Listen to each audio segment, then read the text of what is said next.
নয়াদিল্লির গাড়ি বিস্ফোরণকে আত্মঘাতী হামলা বলছে পুলিশ। সন্দেহভাজন হামলাকারী ডাক্তার ওমরের বাড়ি জম্মু কাশ্মীরের পুলওয়ামায়। রাজধানীতে ভয়াবহ বিস্ফোরণের ঘটনায় ভারত জুড়ে আতঙ্ক। নয়াদিল্লি সহ মুম্বাই, চেন্নাই ও কলকাতায় রেড অ্যালার্ট জারি। সতর্কতা সব বিমানবন্দর ও জনবহুল এলাকাগুলোতে। ক্ষেপণাস্ত্র সহ রুশ MiG-31 যুদ্ধবিমান চুরির ষড়যন্ত্র ব্রিটিশ ও ইউক্রেনীয় গোয়েন্দাদের। যুদ্ধবিমানটি রোমানিয়ায় নিয়ে যাওয়ার পরিকল্পনা, নস্যাতের দাবি মস্কোর।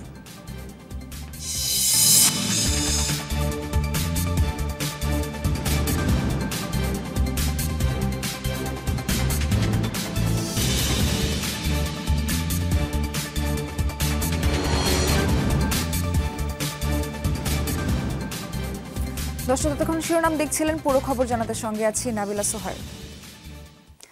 ভারতের দিল্লিতে আত্মঘাতী গাড়ি বিস্ফোরণের ঘটনায় আলোচনায় এসেছে এক ডাক্তারের নাম। তিনি বিস্ফোরিত গাড়িটির চালক ছিলেন বলে ধারণা করা হচ্ছে।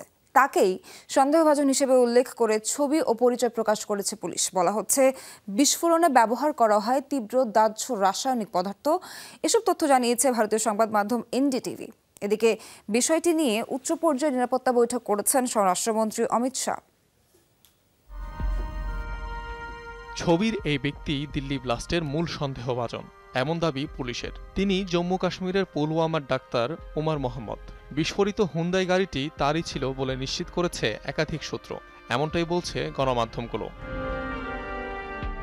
বিস্ফোরণের আগে প্রায় 3 ঘন্টা যাবৎ লালকেল্লার কাছে পার্ক করা ছিল প্রাইভেট কারটি। এ সময় একবারের জন্য গাড়ি থেকে বের হননি চালক। পরে স্থানীয় সময় সন্ধ্যা 6:30টার দিকে চলতে শুরু করে গাড়িটি। 6:52 একটি ট্রাফিক সিগন্যালের কাছে এসে হঠাৎ করেই বিস্ফোরিত হয় যানটি, যার একাধিক সিসিটিভি ফুটেজ প্রকাশ করেছে কর্তৃপক্ষ। তদন্ত চলছে, এখনই চূড়ান্তভাবে কিছু বলা যাচ্ছে না। একবার সংশ্লিষ্ট তথ্যগুলো খুঁজে বের করতে সক্ষম হলেই আমরা নির্দিষ্ট করে কিছু বলতে পারবো। এদিকে ঘটনাস্থল থেকে চলছে আলামত সংগ্রহের কাজ। পাওয়া গেছে অ্যামোনিয়াম নাইট্রেট জ্বালানির অবশিষ্ট। মেলেনি কোনো শার্পনেল, তবে এখনও নিহত সকলের পরিচয় জানা যায়নি। বিস্ফোরণের দায়ও স্বীকার করেনি কোনো গোষ্ঠী। এ ঘটনায় উচ্চ পর্যায়ের বৈঠক করেছেন স্বরাষ্ট্রমন্ত্রী অমিত শাহ। শ্রীনগরে নিষিদ্ধ জয়শে মোহাম্মদের পোস্টার লাগানোর অভিযোগে আটক হয়েছিলেন সন্দেহভাজন ডাক্তার ওমর মোহাম্মদ। এর আগে একই ঘটনায় আটক তার 2 সহযোগীর কাছ থেকে উদ্ধার করা হয় প্রায় 3000 কেজির বিস্ফোরক। পুলিশের ধারণা, এই একই বিস্ফোরক ব্যবহৃত হয়েছে দিল্লির বিস্ফোরণে। দিল্লির সবচেয়ে দর্শনীয় স্থানগুলোর একটি লালকিলা। 350 বছর পুরনো মুঘল নিদর্শনটি দেখতে প্রতি বছর ভিড় করেন লাখো দর্শনার্থী। অনিক রহমান, যমুনা নিউজ। ভারতের রাজধানীতে ভয়াবহ বিস্ফোরণের ঘটনায় আতঙ্ক ছড়িয়েছে গোটা দেশে। নয়াদিল্লি ছাড়াও রেড অ্যালার্ট জারি হয়েছে আরও 3 মেগাসিটি মুম্বাই, চেন্নাই ও কলকাতায়। সতর্কতা জারি করা হয়েছে দেশের সব বিমানবন্দর ও জনবহুল এলাকাগুলোতে। বিভিন্ন গুরুত্বপূর্ণ পয়েন্টে বসানো হয়েছে চেকপোস্ট, চলছে তল্লাশি। 3 কোটি মানুষের শহর দিল্লি এখন আতঙ্কের নগরী। লালকেল্লা ব্লাস্টের ট্রমা কাটিয়ে উঠতে পারছেন না প্রত্যক্ষদর্শীরা। বিস্ফোরণের পর কয়েক মিনিট হতবাক হয়ে দাঁড়িয়েছিলাম। সম্বিত ফিরতেই ভিডিও করা শুরু করি। 10-12টি যান বিধ্বস্ত হয়। সবাই দিকবিদিক ছুটতে থাকে। কেউ মরে পড়েছিল, কেউ বা আহত। নিজের চোখে এই বিভীষিকা দেখেছি। আমার ভাস্তে লালকেল্লায় মারা গেছে। সে রিক্সা চালাতো, ওই সময় ওইখান দিয়ে যাচ্ছিল।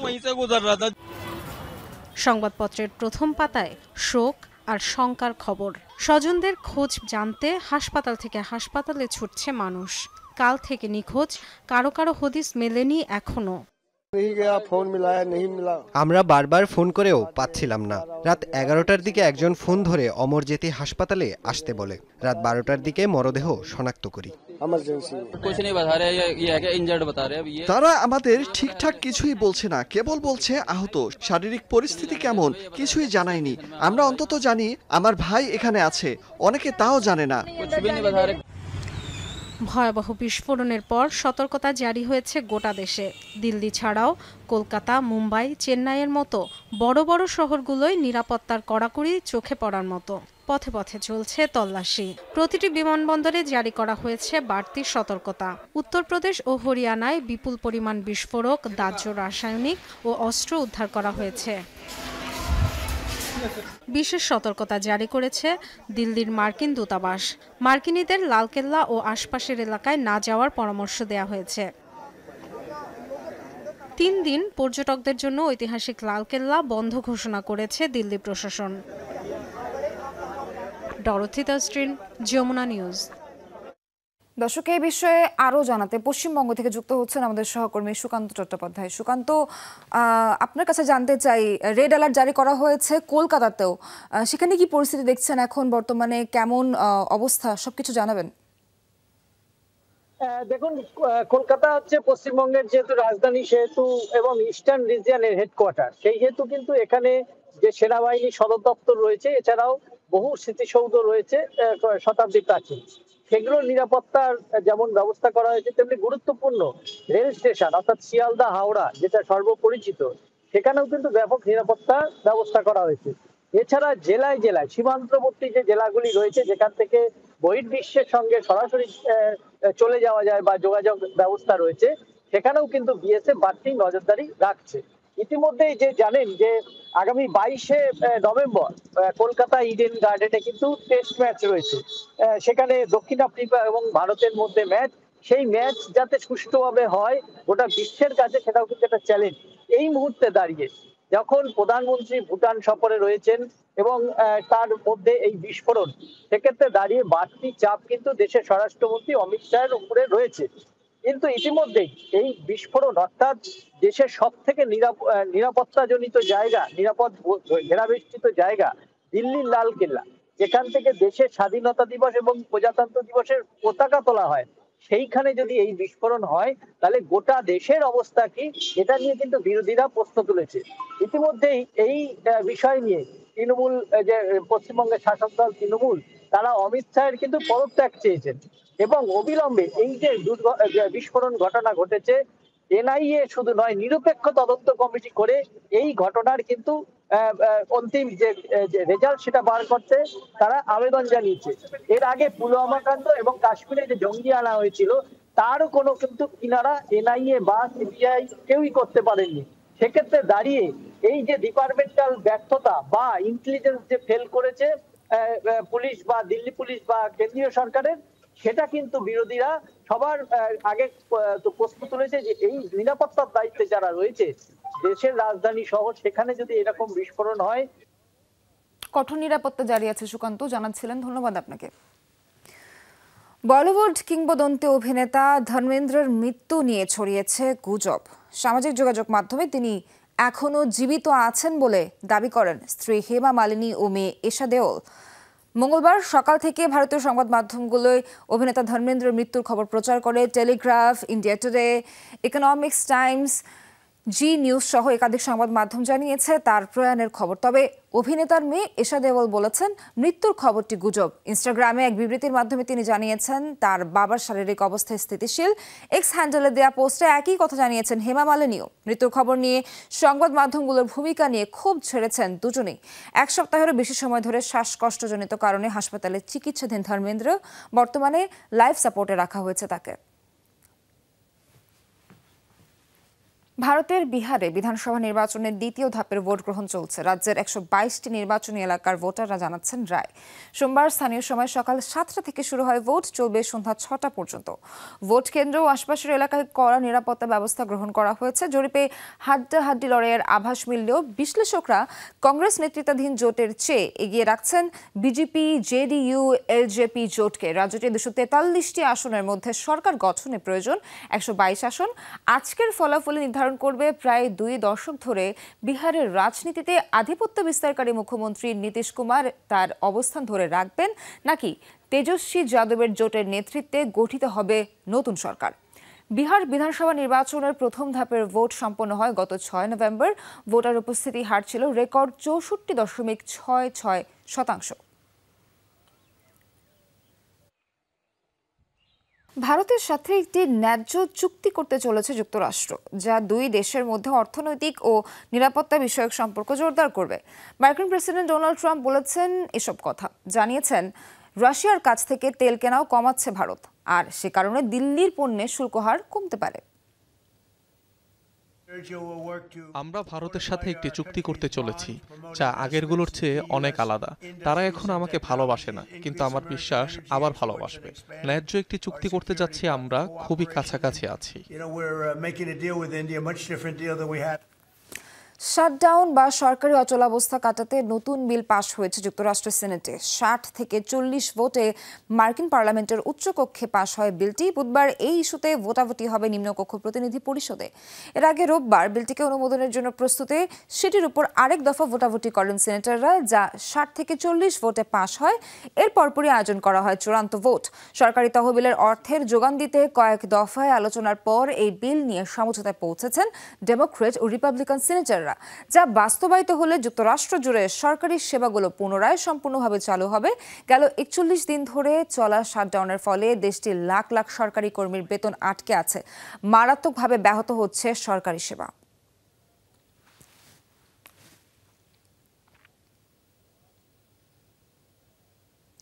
এবার বিবিসির বিরুদ্ধে $1 বিলিয়ন মামলার হুমকি দিলেন মার্কিন প্রেসিডেন্ট ডোনাল্ড ট্রাম্প। পক্ষপাতদুষ্ট খবর প্রচার এবং ডোনাল্ড ট্রাম্পের ভাষণ সম্পাদনা ঘিরে সম্প্রতি বিতর্কের মুখে পড়েছে ব্রিটিশ সংবাদ মাধ্যমটি। সমালোচনার জেরে ভুল স্বীকার করে পদত্যাগ করেছেন মহাপরিচালক টিম ডেভি এবং বার্তা প্রধান ডেবোরা স্টার্নেস। তবে এতে সন্তুষ্ট নন ট্রাম্প, দিয়েছেন আইনি ব্যবস্থা নেওয়ার হুমকি। মামলা এড়াতে চাইলে গণমাধ্যমটিকে দিয়েছেন 3টি শর্ত। এগুলো হলো অবিলম্বে তথ্যচিত্রটি প্রত্যাহার, প্রেসিডেন্ট ট্রাম্পের কাছে ক্ষমা প্রার্থনা এবং উপযুক্ত ক্ষতিপূরণ।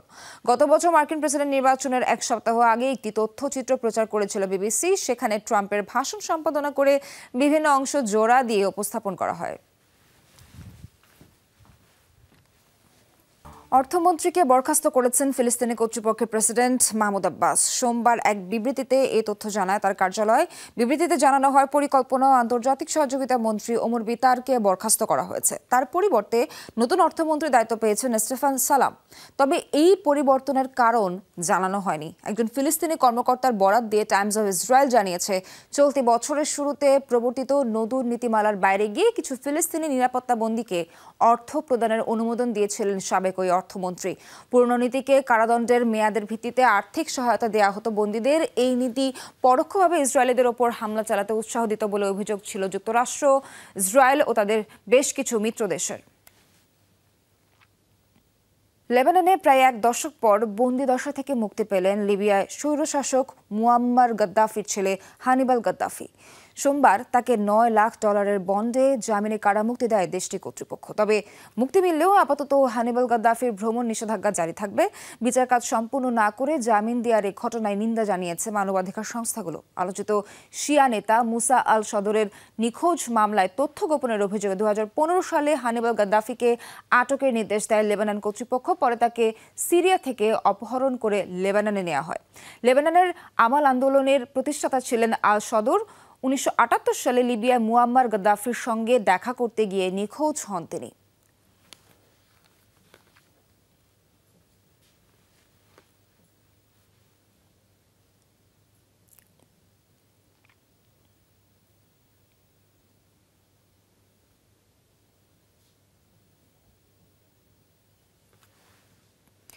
ইউক্রেনের সাথে যত দ্রুত সম্ভব যুদ্ধ শেষ করতে চায় রাশিয়া, তবে স্থবির হয়ে পড়েছে শান্তি প্রক্রিয়া। সোমবার এমন দাবি করেছে ক্রেমলিন মুখপাত্র দিমিত্রি পেসকভের বলেন, রাজনৈতিক ও কূটনৈতিক উপায়ে চলমান সংকট সমাধানে আগ্রহী রাশিয়া। বর্তমানের যুদ্ধ পরিস্থিতির জন্য তিনি ইউক্রেন ও পশ্চিমা মিত্রদের দায়ী করেন। ইউরোপীয়রা তাদের স্বার্থ হাসিলের জন্য ইউক্রেনকে যুদ্ধ চালিয়ে যেতে বাধ্য করছে বলে অভিযোগ করেন পেসকভ। এর আগে দুই দেশের প্রেসিডেন্টকে একসাথে বৈঠকে বসাতে উদ্যোগ নেন মার্কিন প্রেসিডেন্ট ডোনাল্ড ট্রাম্প। তবে এ ধরনের আলোচনা শুধু মস্কোতেই হবে বলে শর্ত দেয় ক্রেমলিন, আর এই শর্ত প্রত্যাখ্যান করেন জেলেনস্কি। ক্ষেপণাস্ত্রসহ রাশিয়ার MiG-31 যুদ্ধবিমান চুরির ষড়যন্ত্র এঁটেছিল ব্রিটিশ ও ইউক্রেনীয় গোয়েন্দারা। হাইপারসনিক কিনজাল মিসাইল সহ যুদ্ধবিমানটি ন্যাটোভুক্ত রোমানিয়া নিয়ে আসতে এক রুশ পাইলটকে হাত করার চেষ্টা করে তারা। দেয়া হয় $30 লাখ আর পশ্চিমা দেশের নাগরিকত্বের প্রস্তাব। তবে রুশ গোয়েন্দা সংস্থা FSBর দাবি, শত্রুপক্ষের এ পরিকল্পনা ভেস্তে দিতে পেরেছে তারা। তবে সফল হলে ইউক্রেন যুদ্ধে হয়তো সরাসরি যোগ দিত ন্যাটো জোট। MiG-31 রুশ আকাশ প্রতিরক্ষা ব্যবস্থা এবং আক্রমণ ভাগের অন্যতম স্তম্ভ মনে করা হয় এই ফাইটার জেটকে। অন্যদিকে ইউক্রেনে অভিযান শুরুর পর থেকেই রুশ হাইপারসোনিক কিনঝাল মিসাইলের ভয়াবহতা দেখেছে বিশ্ব। কিনঝাল সহ অত্যাধুনিক এই যুদ্ধবিমান চুরি করতে গভীর ষড়যন্ত্র এঁটেছিল ইউক্রেনীয় আর ব্রিটিশ গোয়েন্দারা। সম্প্রতি এ অভিযোগ করেছে রাশিয়ার ফেডারেল সিকিউরিটি সার্ভিস FSB। রুশ গোয়েন্দা সংস্থাটির দাবি, এর মাধ্যমে ন্যাটোকে ইউক্রেন যুদ্ধে সরাসরি সম্পৃক্ত করতে চেয়েছিল দেশ দুটি। পরিকল্পনা ছিল প্রথমে যুদ্ধবিমানের পাইলটকে হাত করবে তারা, এরপর মিসাইল সহ MiG-31 ফাইটার চুরি করে ন্যাটোভুক্ত রোমানিয়ার কনস্টান্টা শহরে নিয়ে যাবে পাইলট। সেখানে এয়ার ডিফেন্স সিস্টেমের সাহায্যে ধ্বংস করা হবে বিমানটি। সাজানো হবে ন্যাটো ঘাঁটিতে রুশ বিমান হামলার মনগড়া নাটক। তবে শত্রুর এ পরিকল্পনা ভেস্তে দেওয়ার দাবি করেছে রুশ গোয়েন্দা সংস্থা FSB। তদন্ত সাপেক্ষে তারা জানিয়েছে, এ কাজ করতে পারলে রুশ পাইলটকে $30 লাখ দেওয়ার প্রস্তাব দিয়েছিল ইউক্রেনের সামরিক গোয়েন্দারা। এমনকি দেয়া হতো পশ্চিমা নাগরিকত্ব। নাম প্রকাশ না করে স্বীকারোক্তি দিয়েছেন ওই রুশ বিমান চালক। প্রস্তাবে রাজি হলে $1 মিলিয়ন দিতে চেয়েছিল তারা। পরে মিসাইল সহ বিমান তাদের কাছে হস্তান্তর করলে বাদবাকি অর্থ দিতে চেয়েছিল। এমনকি কোনো এক পশ্চিমা দেশের নাগরিকত্বের প্রস্তাবও এসেছিল। তবে আমি বলেছিলাম, MiG-31 চালানোর যথেষ্ট দক্ষতা আমার নেই। এরপরও আমাকে ইউক্রেনীয় সামরিক পাইলটের মাধ্যমে প্রশিক্ষণ দিতে চেয়েছিল তারা।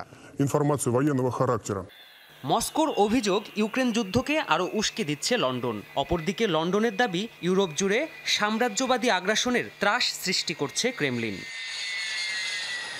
প্রাণপ্রতিম কুণ্ডু, যমুনা নিউজ।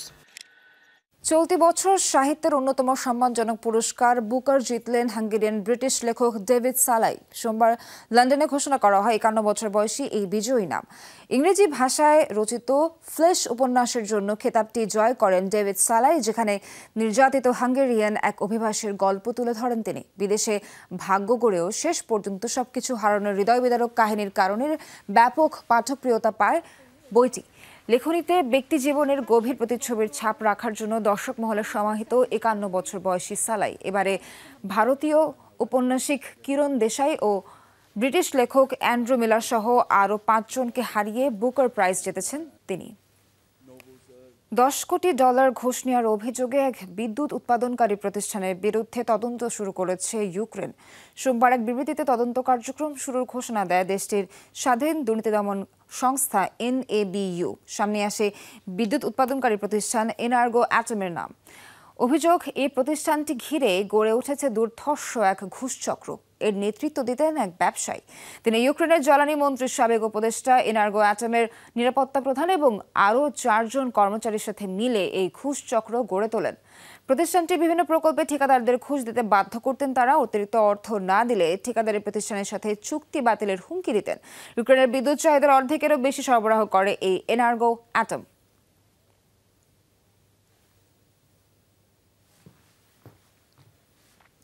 ইকুয়েডরের বন্দর নগরী মাচালার কারাগারে দাঙ্গায় নিহত হয়েছে কমপক্ষে 31 জন বন্দী। রোববার বিকেলে কারাগারের ভেতর থেকে 27 জনের ঝুলন্ত লাশ উদ্ধার করে পুলিশ। এর আগে রোববারই কারাগারে মারামারিতে প্রাণ যায় 4 কারাবন্দীর। সংঘর্ষের প্রকৃত কারণ এখনো জানা যায়নি।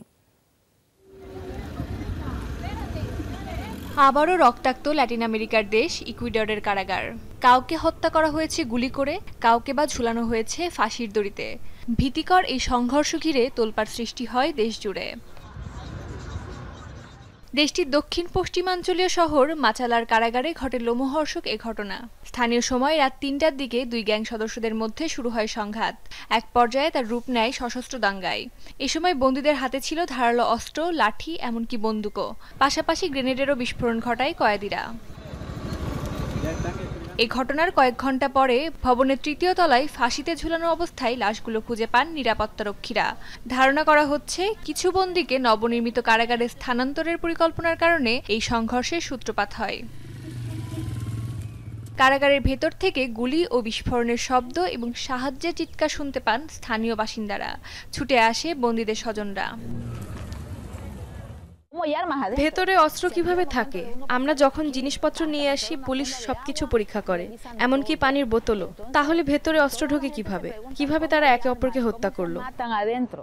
অপরাধপ্রবণ ইকুয়েডরে কারাগারে এমন দাঙ্গা আর প্রাণহানির ঘটনা ঘটে আসছে বছরের পর বছর ধরে।